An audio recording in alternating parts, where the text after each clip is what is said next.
Yeah, so redundancy in implementation is quite important. I was very grateful that there's such a well-developed Rails system here, so that's how I was able to get here. So let's dig into it. We're going to go over quite a few things today. I'm going to try and speak slow enough that anyone can understand me. If you have any questions afterwards, please come up and talk to me. I understand that life is precious and our time here is short, so I really appreciate and want to honor all of you for choosing to spend some of your time listening to me. We'll do a brief overview of the problem space, the factors at play, and the theoretical optimums. Then we'll dig into how we can represent the different factors at play in being multi-region from kind of algebraic models, and then I'll show you some graphs to help visualize it. And finally, we'll talk about how we can achieve the things that we're going to discuss. First of all, why? So I am here to gain Twitter followers and also to provide value, to try and convince you that you should explore, at least from a back of the napkin type of way, what it would mean to go into multiple regions for your service. By a quick show of hands, how many people here are already running in multiple data centers or multiple regions in the cloud?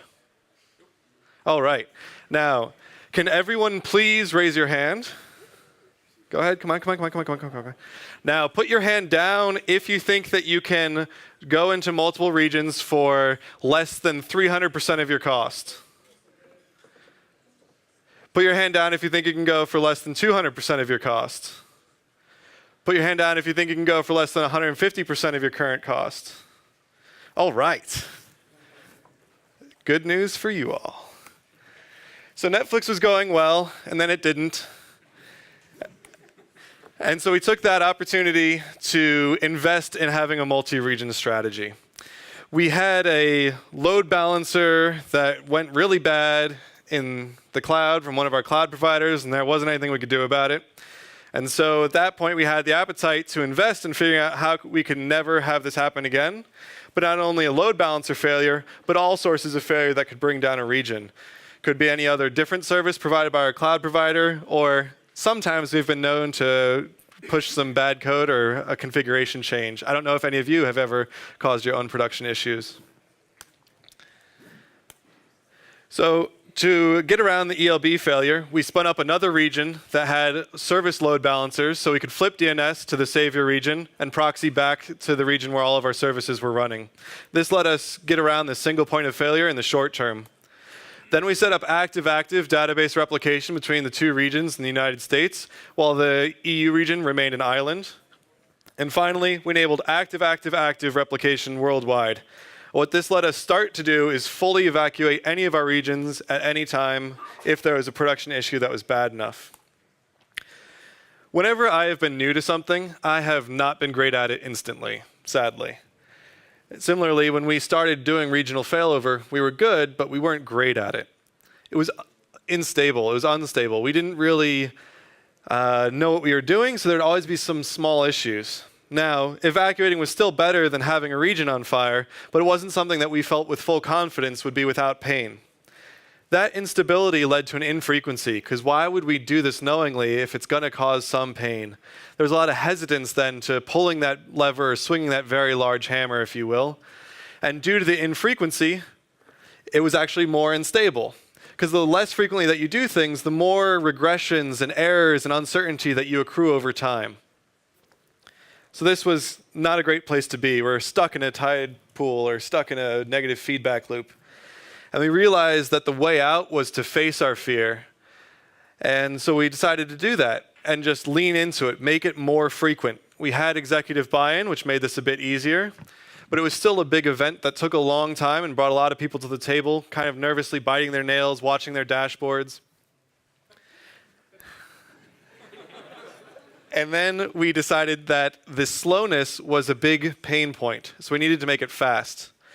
Project Nimble made it fast. It is way out of the scope of this talk, but it's on the Netflix tech blog. Go check it out. But the key takeaway was that it took our failover time from 45 minutes down to 7.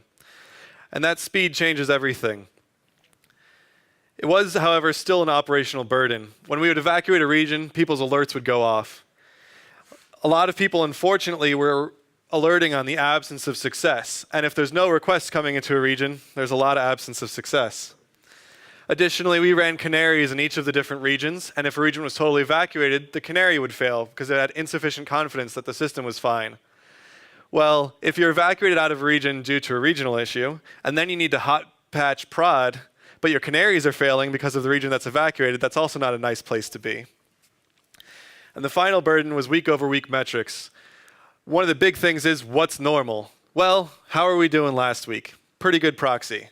If we had evacuated a region last week, maybe our week-over-week metrics look totally different now. So that's kind of a wrench in the cogs, if you will. Making this frequent and making it fast meant that we could change from having this be an operational burden to more of an operational advantage, and then not just an operational advantage, but a strategic advantage as well. Part of that had to do with speed. Being able to evacuate a region in 7 minutes meant that we could evacuate the building while it was still on fire and then firefight. We could evacuate a region before we could actually root cause, there's no such thing as root cause, but get down to what all the contributing factors were that led to the issue that was happening. I believe fundamentally that investing in recovery is categorically superior to investing in prevention. Recovery techniques enable you to move fast without fear. Moving fast isn't just good for increasing the number of deploys you can do. It also means you can remediate faster. It also means that you're not going to be guided by strange what-ifs or boogeymen in the closet. It means you can tear down a lot of the structures that try to prevent sources of errors by saying, you know what, if there is an error, it won't be that bad. It lets you really lean into experimentation. Additionally, most methods that try to prevent errors that you can imagine. You come up with a scenario, or you see one in a Bern by one, and then you create tests around it to say, never again will this specific error happen. But recovery methods can cover things you can't even imagine. So for instance, we've had regions go down for reasons that I couldn't even begin to explain in 45 minutes. They're that complicated. So of course, no one is going to be able to create an integration test to make sure that doesn't happen again. So in general, I believe in recovery versus prevention. From our culture deck, this is what we believe in terms of people, but I also believe it applies in terms of technology.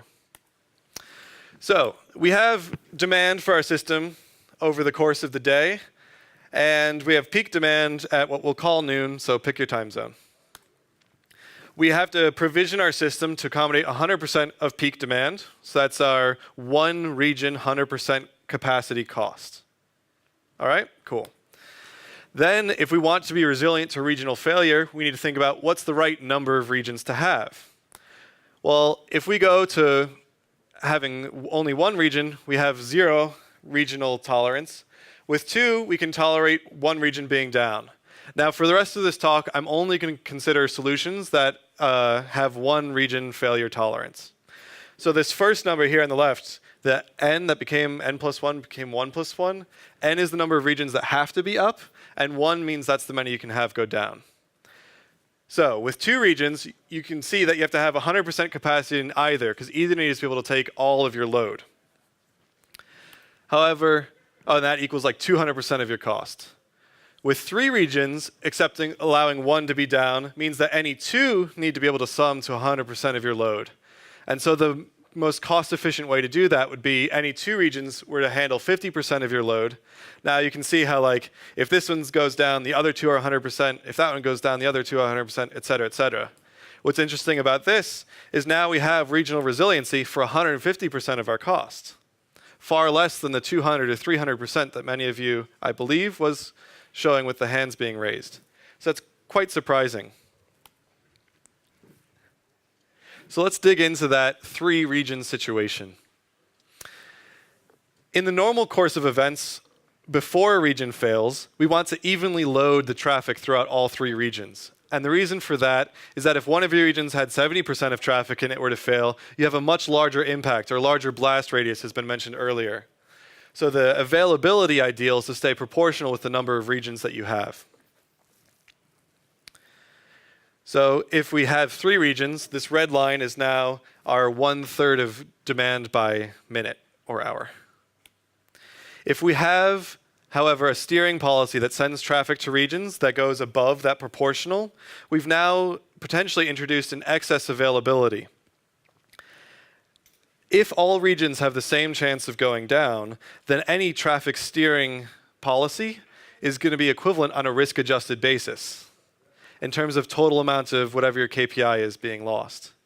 But what we want to do really is to minimize the number of big outages we have. We don't necessarily want to be even in terms of the actual risk that we have.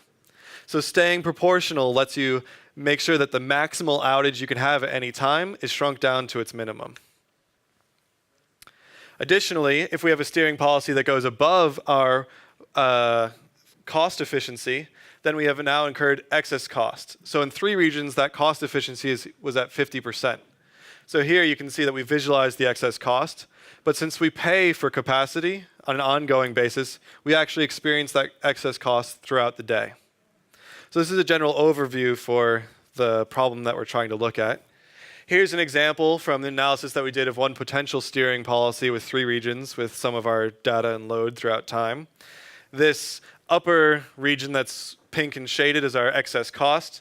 This black line at the bottom is our proportional load, and all of the shaded regions then are the excess availability risk that would be currently experienced in each region at each time. So just to show, like, this is how we think about the problem. It's not just conference stuff. So now we'll get into the models that we have developed for availability and deployment. So the devil's in the details. Do not go out and go to your boss and say, hey, we should look at this. And she might say, well, what research have you done? This talk is not enough. But hopefully it's a starting point to convince you to look into it further. Going multi-region increases your availability if and only if you change things then on a regional basis. If you're going to make changes globally, then being able to evacuate a region will only increase your availability from hardware failures or provider failures or et cetera, et cetera. We've noticed that some portion of our outages are actually self-induced through bad code deploys or changing config, and being able to make sure that when we distribute change, we do it regionally. It allows us to use our very large hammer to work around things so we can evacuate that building, like I said. Now, we still have to fight the fire, but at least we can do it when everyone's safe and sent elsewhere.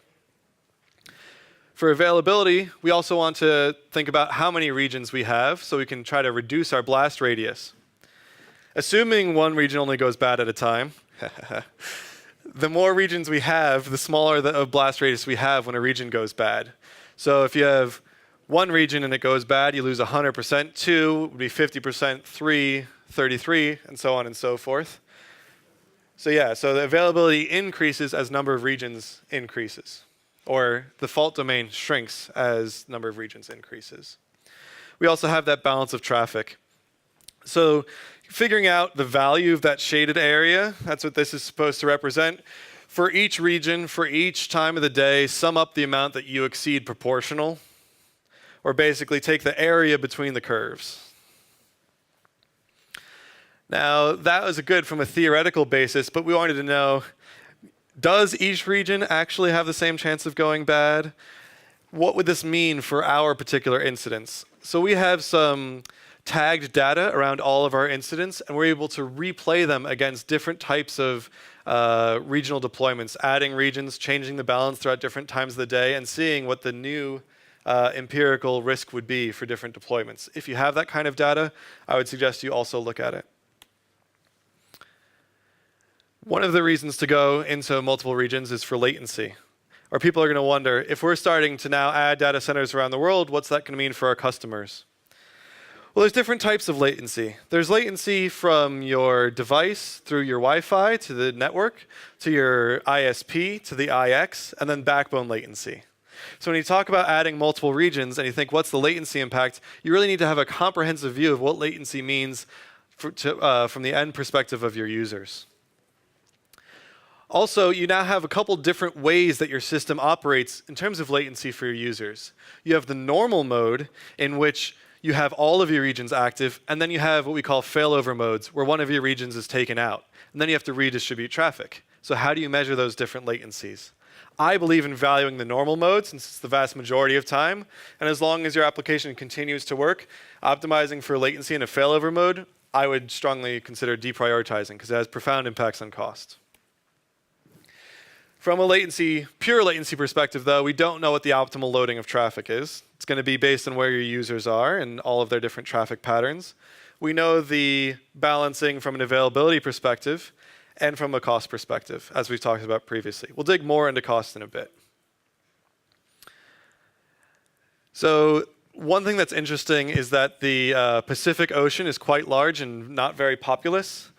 So there is this dip in that load by hour. So how do we measure and compare latency? This is a cumulative distribution function. So basically, if you were to take all of the requests or an even sampling of requests and look at the latency of those requests, you can plot the latency by the percentile that those requests fit in. This is a pretty standard way. So latency is not a single point, and some people just use 95th percentile. That's fine. This is a way of visualizing the entire curve of latency. When we want to compare two different steering policies, we can overlay these two latencies. Now, for availability, we just shaded the difference. But for latency, we tend not to value all points along the percentile curve equally. We tend to value more the long tail latency. So to figure out a way to compare these things, we sample the CDFs at multiple different points. What this lets us do is basically weight higher parts in the curve or more important parts. So we can sample the middle once and the longer tail latencies multiple times. And then we can take the sum of those differences. You could also take the differences and then sum them. It's commutative, whatever's your pleasure. So this represents that. We have our array of percentiles that we care about, and we sum the differences of the cumulative distribution functions at multiple steps. When we thought of this, we thought it was super clever and awesome. But in reality, we just compare the 95th percentile, and it works just fine. So costs.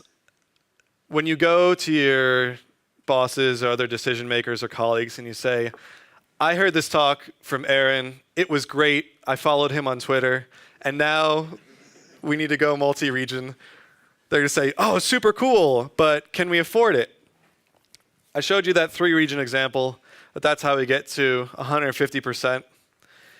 And if our cost was purely throughput-based, adding regions diminishes the overhead that the excess capacity is required for regional failover, right? So if you have 3 regions, you need to be able to lose 1/3 of your capacity and still survive. If you have 4 regions, you'll need to be able to lose 25% of your capacity, which means you have that amount of overage. So again, adding regions diminishes cost, just like it diminishes the failure domain. So in an n+1 architecture, where you have that one spare that you can lose, the minimal overhead is 1/n. So then the cost is 100% plus 1/n. That's only if the costs are pure throughput based.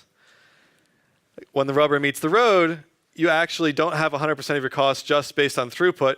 You also have a portion that's dedicated to your database, or your fixed costs. It could be the cost to have your AMIs in a region or have another copy of all of your data. So in that 3-region scenario, if we have all data everywhere, we're stacking now an additional full copy of all of our databases. That's going to lead us to more than 150% of our costs. But how much more? I'm glad you asked. So to figure this out, we had this database portion, like what percent of that 100% is your fixed cost that's going to be replicated everywhere, and this region replication factor. So far, I've talked about it being everywhere, but that could potentially be a different number. So if we're replicating all our data everywhere, then the throughput cost is that 100%, take out the database portion, we'll account for that later, and multiply it times 1 plus 1/n. And the D is the database portion. That's that amount. That's your fixed cost per region. And you just multiply that by the total number of regions you have. So here's the cost dynamics of what percentage of your data center cost or cloud cost is throughput-based versus fixed cost-based. So if you're throughput-based, then you have that pure diminishing returns. And as the percentage of your single region deployment database cost goes up, the need for when you hit the inflection point for it actually being more costly to add regions moves further to the left. One thing that's kind of interesting is 2 regions is the most expensive in the near term for most setups. And 3 regions is actually lower than 2 regions in most of the different varieties of balances. 4 regions can be even cheaper depending on how small your database footprint is compared to your throughput footprint.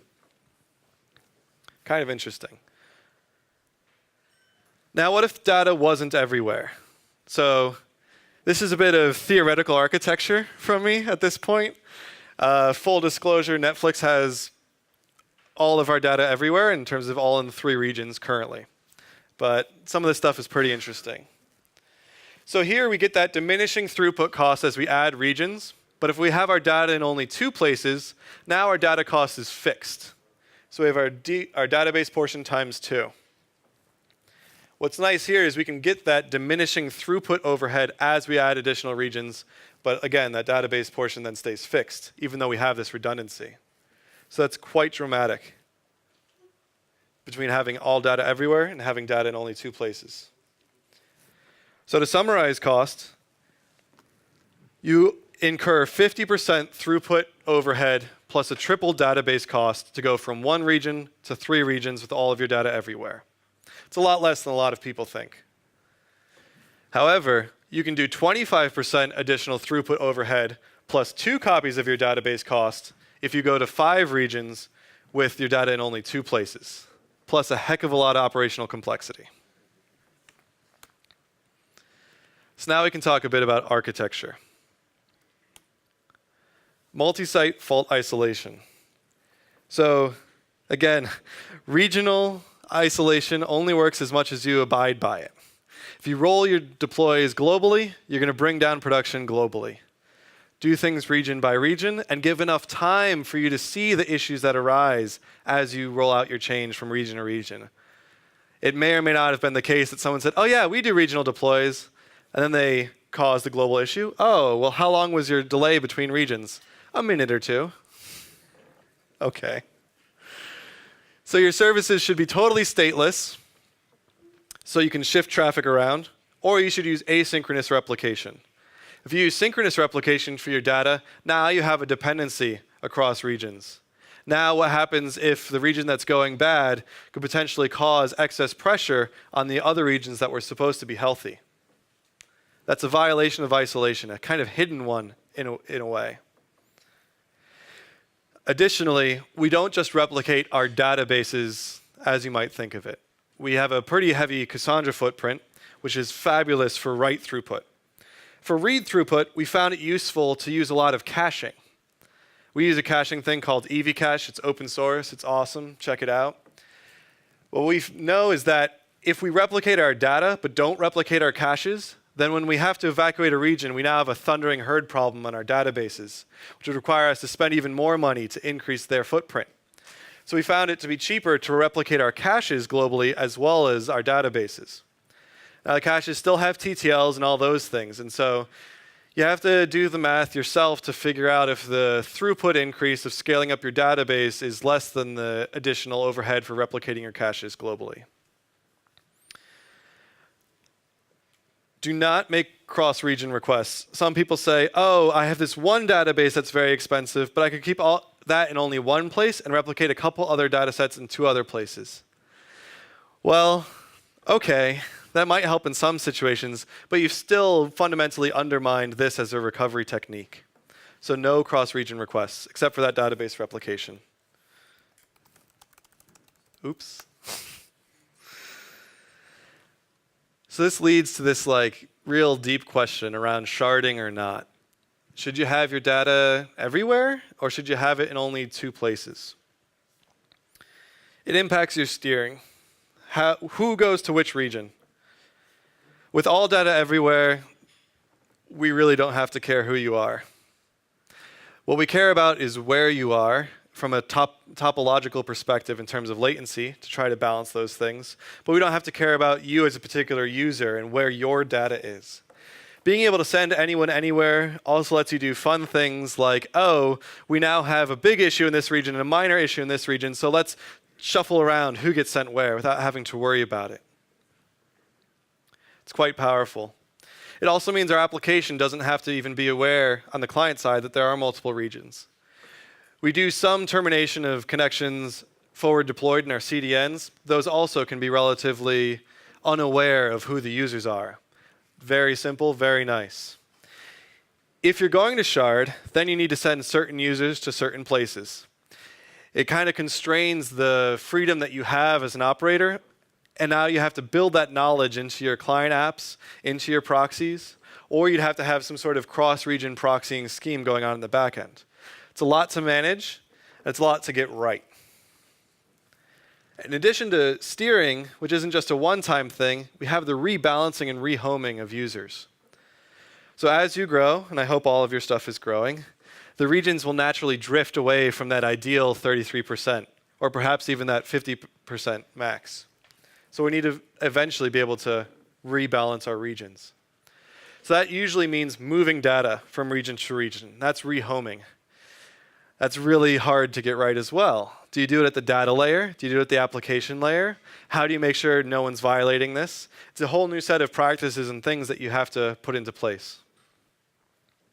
Finally, there is that cost element. It is potentially quite appealing to have your data in only 2 places instead of everywhere. Another thing is satellites, and we'll get into that in a minute.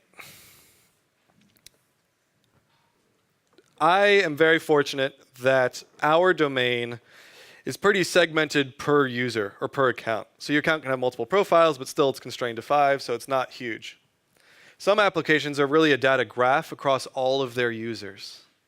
And then figuring out how do you have only some of your data in some places and others of your data in other places can be a very hard problem. There are PhDs earned in the field of what the right way to do rehoming and rebalancing in a graph database kind of way. So something very strongly to consider before you think about sharding. Some companies that are at sufficient scale run with multiple regions with all data everywhere, and some run with sharding, and some do a combination of the two. Well, they will run 2 giant shards, say one in the Western Hemisphere and one in the Eastern Hemisphere. So a lot of this stuff is going to be very application, usage specific.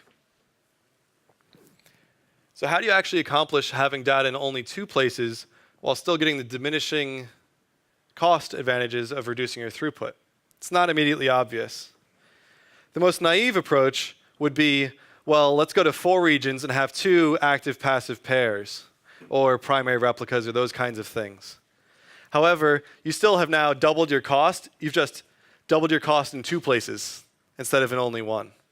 So you have to have some way by which you could have your data in only 2 places, but still accommodate any one region failing, and the other is proportionally taking its load. There are 3 basic ways. I'm only going to cover 2 in this talk.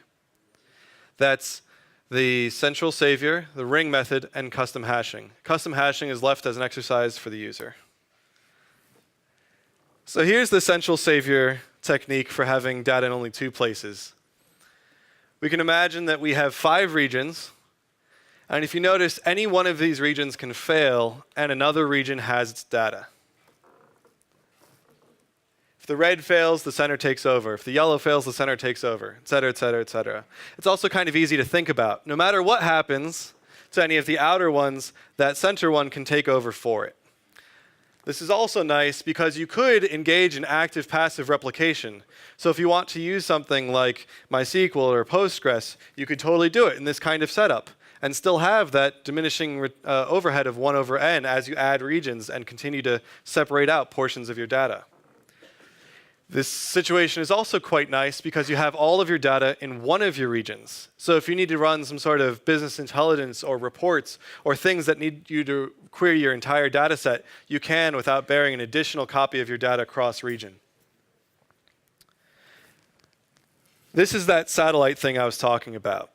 So those cost dynamics of 1 over n plus 1 really only are true if all of your regions participate equally in failover. But what if some portion of your users are in a quite large island in the middle of the ocean, or are distant from the rest of your users? We would potentially want to spin up another region that's close to them, whose throughput costs are scaled just to that region. Now here, the cost overhead of having this satellite region is proportional only to the additional throughput cost, because that data cost is basically being stolen from the other regions, if you will. So that's quite an interesting thing, potentially. Here is a very, very bad visualization. If anyone has any ideas on how to represent this, please share them with me. So this is a different setup. The advantage of this setup is that your data is spread throughout all of your regions. In this visualization, the outer ring is the traffic getting sent to each of your regions. In this example, there are 4 regions. The inner ring is the way that you've separated out your data. In this case, there are 4 different chunks of data. There's blue data on the left side, purple data on the top, orange to the right, and green to the bottom. The dark version of, say, green is one copy and the light version is the other. So here we can visualize that we have 2 copies of each of our shards of our data. And what we can see is that each region is responsible for 2 colors of data, if you will, or 2 shards of the data. So if that one yellow region were to have failed out, what we notice now is we still have that property where every color can be served by a region. We don't just grow the 2 neighbors around the ring. We can actually grow all 3 of the region's traffic.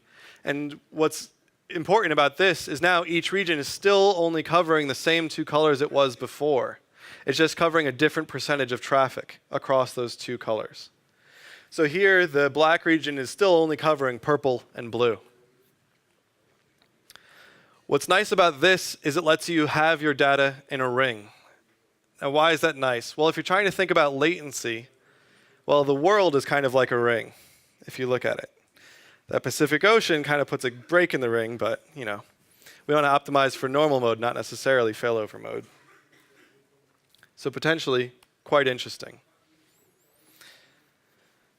So in closing, we went multi-region after a big incident. If you have a big incident that brings down your sole data center, that might be a great time to say, oh, by the way, I have some surprisingly good news to tell you. Perhaps this wouldn't have happened, and for far less than you would have thought.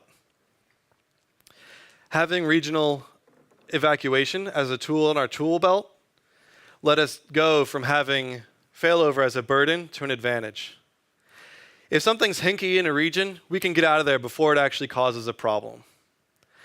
That increases safety and it decreases the burden that we place on developers. Firefighting an issue after the building is evacuated, way less stressful than knowing that a bunch of your customers are experiencing pain. That also reduced burnout from being on call. Because we know that if the stuff really hit the fan, we could evacuate the region and then have a nice period of calm while we were still figuring things out, if our changes was regionally isolated.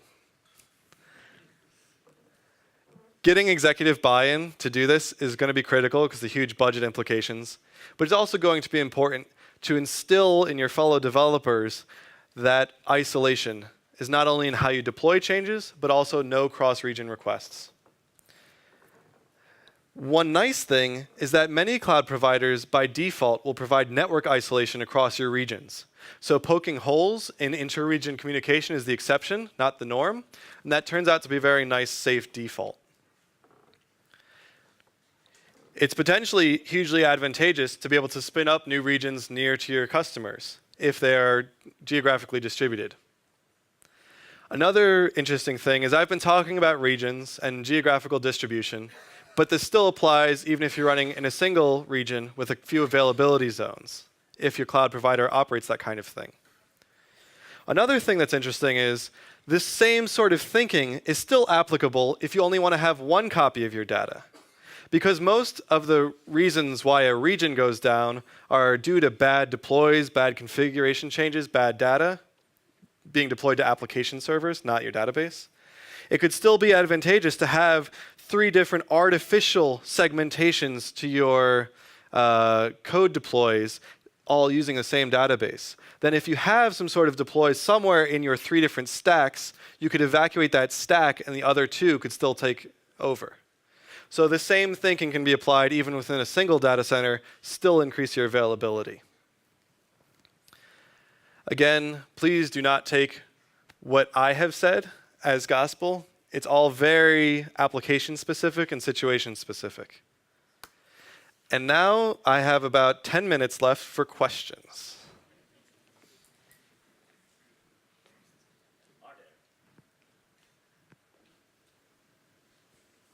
There are. So if you do data replication across regions, don't you face any concurrency issues? Yes, of course.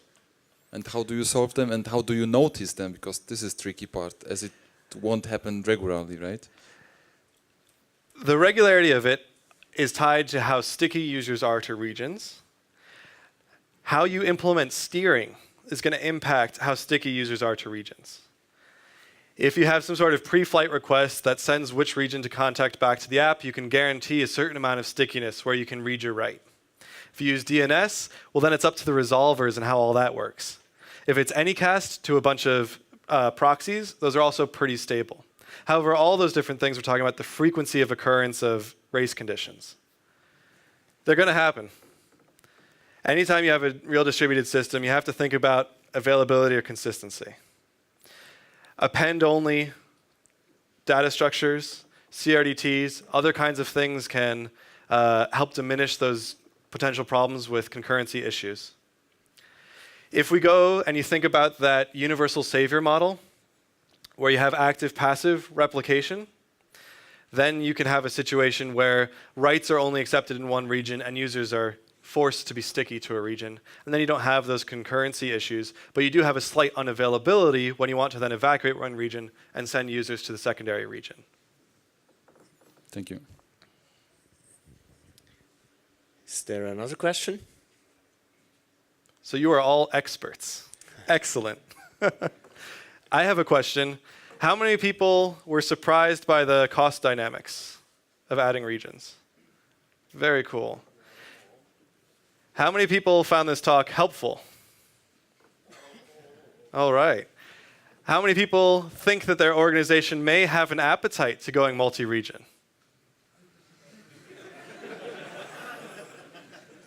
Well, I am happy and sad. I think that we talk about why. Why should we do things? Where does it fit in our budget? If you think about the amount of time that many organizations spend in preventative measures, change control boards, huge amounts of testing, very long canaries, we spend a lot of engineering effort to try and say, oh, before this gets out to production, we know it's going to be good. But that's just not always the case. You can't imagine every failure scenario. I helped co-author the book on chaos engineering because I so believe that you can't imagine every failure scenario and that failure in prod is inevitable. It's going to happen. So if production failure is going to happen at some scale, we should have a way to work around it. How many of you have disaster recovery plans? Okay, about half. Well, disaster recovery frequently means being able to spin up your system again in some other place. Well, if by default you're multi-region, if by default you have regional loss tolerance, you now have also checked that box of disaster recovery. So perhaps some of that cost can be spread around multiple different efforts, can make it more organizationally appealing to be able to take these things on. Are there any other questions? Yeah? No worries. You just asked whether multi-region is attractive for us. Maybe yes, but I was rather thinking about multi-segment, this another approach you mentioned. If I would ask, how do you think, how much complexity you reduce during through multi-segment and multi-region, or another way around, how much effort you need to put to have multi-region instead of multi-segment? Multi-region is by far harder than multi-segment, especially because going multi-region has very different latency characteristics when you have cross-region requests versus cross-segment requests. And while I said never have cross-region requests, you're going to have a transitionary period where you don't have everything ready, and you don't want to flip one big switch. You want to do things progressively. So going multi-segment is a great stepping stone even to going multi-region. Going multi-segment lets you do this progressively, where each application or microservice in the stack can go towards being segmented progressively over time, and you still have, as you do that, you gain some of the benefits of increased availability by being able to evacuate segments. Then, once you're multi-segment, being able to go multi-region becomes pretty easy, because your latency characteristics then are just handled at the database tier, not at the application tier. And hopefully you've abstracted the number of segments and where they live from your application developers, and then it can become an operational concern instead of a developer concern. Cool. Cool. Yeah, Aaron, many thanks. Oh, there's one, 10 more. So, in order to serve your users, do you use also DNS load balancing techniques? Yes. So I guess that's kind of the broader question is how do we steer traffic to regions? Yeah. So right now we have 2 different techniques that we use, soon to be 3, because why not? So the first pass was using geo-steering. So we roughly know the makeup of which countries our users come from and the relative load over the course of the day from each of those countries. And many DNS providers let you say people from this country get this record, people from this country get this record. So we do that. That's still the backbone of how we work. And basically, everyone looks for their domain. They get a country-specific CNAME to a logical record for which portion of traffic they have. Then that portion of traffic is CNAMEd to a specific region. All right, so there's a couple hops in our CNAMEs. So when we want to fail over, we can shift this segment of traffic to a different region. And then we have enough segments that we can do the kind of balancing we want. Sending users far around the world before they can terminate their SSL connection can have performance implications. So one of the things that we're investing in now is terminating SSL at the edge in our CDN nodes, and then using those CDN nodes to proxy to our backends. And then we can steer at the proxy layer, at those CDN nodes. This isn't just something that you can do at Netflix scale. Many CDN providers offer this sort of terminating and backhauling for you. And there you would use their APIs to figure out how you send traffic. The third way that we're also looking into, for people who the CDN steering doesn't work for, is instead of looking at geo-DNS, what if we could reply to different DNS resolvers differently in different ways? And there's a couple different ways you can do that. Some DNS providers let you use the prefix, like the IP prefix of the resolver as a potential way to determine how you answer. Some techniques could use eDNS0. And other techniques could anycast out an IP address for your own DNS resolvers that then let you steer. However, both geo-DNS and what we call like prefix-based DNS steering suffer from the problem that some DNS implementations suck. So they just won't care about TTLs. They'll keep it forever. Or they'll say, you know what, even though you said 60 seconds, I'm going to pick an hour. Just because. So what's interesting is that we created multi-region high availability to tolerate a load balancer outage. But if we have these DNS non-responders, anyway. The vast majority of issues are not load balancer related though, so yeah. All right, are there other questions? Let's say there's the last one. If there's none, Aaron, you will also be at the Apero, I think, huh? Yep. Well, I hope it's multi-regional enough. You know? All right. Well, thank you very much. I really appreciate you all spending your time listening to me. Thank you. Many thanks.